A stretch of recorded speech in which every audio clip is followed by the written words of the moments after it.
नमस्कार विद्यार्थी मित्रांनो, स्वागत आहे तुम्हा सर्वांचं परत एकदा आपल्या जॉब कॉर्नर्स या यूट्यूब चॅनलवरती. विद्यार्थी मित्रांनो, आरोग्य विभागात परत एकदा तुम्हाला इथे नोकरीची संधी भेटणार आहे. त्याच्यामध्ये एकूण वेगवेगळ्या 7 प्रकारच्या पदासाठी ते जाहिरात निघालेली आहे. पुणे इथे ही पदभरती करून घेतली जात आहे. तर या संदर्भातचा हा आजचा व्हिडिओ होणार आहे. तर सर्वांनी व्हिडिओला सुरुवातीपासून शेवटपर्यंत पाहायचा आहे. आजच्या व्हिडिओमध्ये आपण जाहिरात कशा प्रकारची आहे, त्यामध्ये कोणती पदे भरून घेतली जाणार आहेत, फीस किती लागणार आहे फॉर्म भरण्यासाठी, पात्रता निकष, निवड प्रक्रिया कशाप्रकारे केली जाणार ही सर्व माहिती व्यवस्थितपणे पाहणार आहोत. तर सर्वांनी व्हिडिओ सुरू करण्याच्या आधी व्हिडिओला एक लाईक आणि चॅनलला सबस्क्राईब करायला विसरायचं नाही. तर चला व्हिडिओला सुरू करू.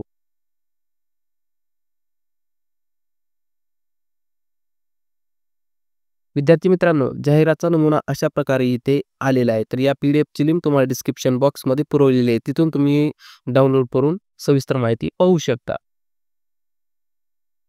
त्यानंतर पदभरतीचा तपशील म्हणजे याच्यामध्ये कोणती पदे विद्यार्थी मित्रांनो भरून घेतली जात आहे.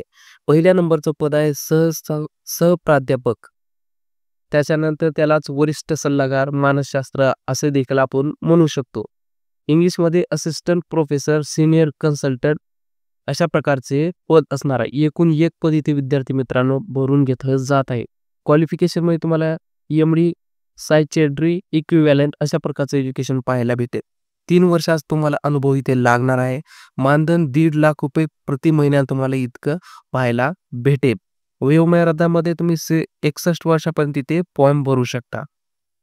दुसऱ्या नंबरचं पद आहे वरिष्ठ निवासी किंवा मानसोपचार तज्ञ असं हे पदाचं नाव आहे. त्यालाच आपण सिनियर रेसिडेंट किंवा कन्सल्टंट सायचियाट्रिस्ट असं म्हणू शकतो. एकूण पद एकच विद्यार्थी मित्रांनो भरून घेतलं जात आहे. पात्रतामध्ये तुम्हाला पोस्ट ग्रॅज्युएट इन सायचियाट्री असं लागणार आहे.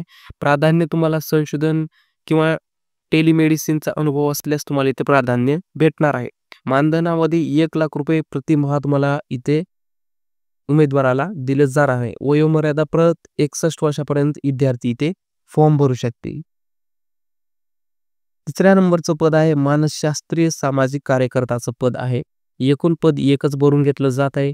एज्युकेशनमध्ये तुम्हाला एम.ए, एम.एससी सायकोलॉजी किंवा सोशल वर्क किंवा सायचियाट्रिक नर्सिंग असं तुम्हाला एज्युकेशन इथे लागेल. प्राधान्य जर तुमच्याकडे एम.फिल किंवा पी.एच.डी असेल तर तुम्हाला इथे प्राधान्य दिलं जाणार आहे. मानधनमध्ये तुम्हाला ₹50,000 दरमहा इथे पाहायला भेटेल. वयोमर्यादा 59 वर्षापर्यंत तुम्ही इथे फॉर्म भरू शकता. त्यानंतर चौथं पद आहे मानसिक आरोग्य नर्स हे पद आहे. एकूण पद एकच भरून घेतलं जात आहे. त्याच्यामुळे तुम्हाला पात्रता लागेल एम.ए किंवा एम.एससी सायकोलॉजी, सोशल वर्क किंवा सायचियाट्रिक नर्सिंग असं तुम्हाला एज्युकेशन इथे पाहायला भेटणार आहे.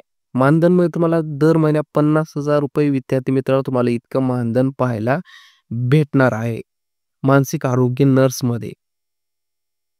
त्याच्यानंतर नंतरचं पद आहे समुपदेशक म्हणजेच काउन्सिलरचं पद आहे. एकूण पदे 3 पाहायला भेटतील. त्याच्यामध्ये तुम्हाला पात्रता मास्टर्स इन क्लिनिकल सायकोलॉजी किंवा बॅचलर्स विथ 2 वर्षाचा तुम्हाला एक्सपिरियन्स पण इथे लागणार आहे.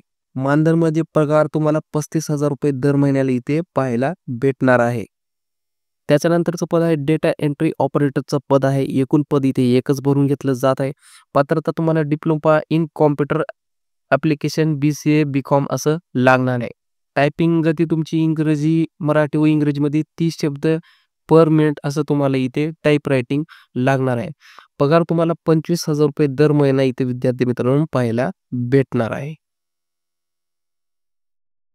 त्याच्यानंतर शेवटचं पद आहे अटेंडंटचं हे पद आहे. एकूण पद एकच भरलं जात आहे. 12वी पास विद्यार्थी इथे फॉर्म भरणार आहे आणि ₹20,000 तुम्हाला दर महिन्याला इथे मानधन पाहायला भेटणार आहे म्हणजेच पगार.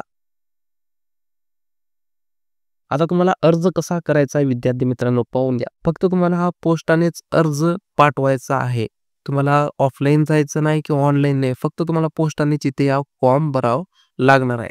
पत्ता असणार आहे तुमचा वैद्यकीय अधीक्षक, प्रादेशिक मानसिक रुग्णालय, RNG रोड, विश्रांतवाडी, येरवडा, पुणे 411006 या पत्त्यावर तुम्हाला हा पोस्टाने अर्ज पाठवायचा आहे. ऑफलाईन नाही किंवा ऑनलाईन नाही. फक्त पोस्टानेच तुम्हाला हा अर्ज इथे करायचा आहे. शेवटी आहे अर्ज करण्याची तारीख. अर्ज करण्याची तारीख आहे विद्यार्थी मित्रांनो 15 एप्रिल 2025 ही अर्ज करण्याची शेवटची तारीख असणार आहे. या तारखेपर्यंत तुम्हाला पोस्टाने हा ऑफलाईन फॉर्म भरायचा आहे. तर विद्यार्थी मित्रांनो अशा प्रकारची जाहिरात इथे प्रसिद्ध झालेली आहे. त्यानंतर असणार आहे डाउनलोड लिंक्स म्हणजे तुम्हाला नोटिफिकेशनची PDF, ऑफिशियल वेबसाईट लिंक, आपले टेलिग्राम चॅनल जिथे तुम्हाला दररोजच्या जॉब अपडेट सर्वात आधी पाहायला भेटणार. या सर्व गोष्टी तुम्हाला डिस्क्रिप्शनमध्ये लिंक दिली आहे. तिथून तुम्ही सर्व गोष्टी पाहू शकता किंवा ॲक्सेस करू शकता. शेवटी जाता विद्यार्थी मित्रांनो व्हिडिओ कसा वाटला नक्की कॉमेंटमध्ये सांगा. तुम्ही कुठल्या पदासाठी तयारी करत आहात ते पण कॉमेंट करायला विसरू नका आणि तुमच्या जर कुठल्या काही अडचणी असतील त्या पण तुम्ही कॉमेंट करायला विसरू नका. शेवटी व्हिडिओ आवडला असेल तर व्हिडिओला लाईक करा, चॅनलला सबस्क्राईब करायला विसरू नका. तर चला भेटू नेक्स्ट व्हिडिओमध्ये. धन्यवाद.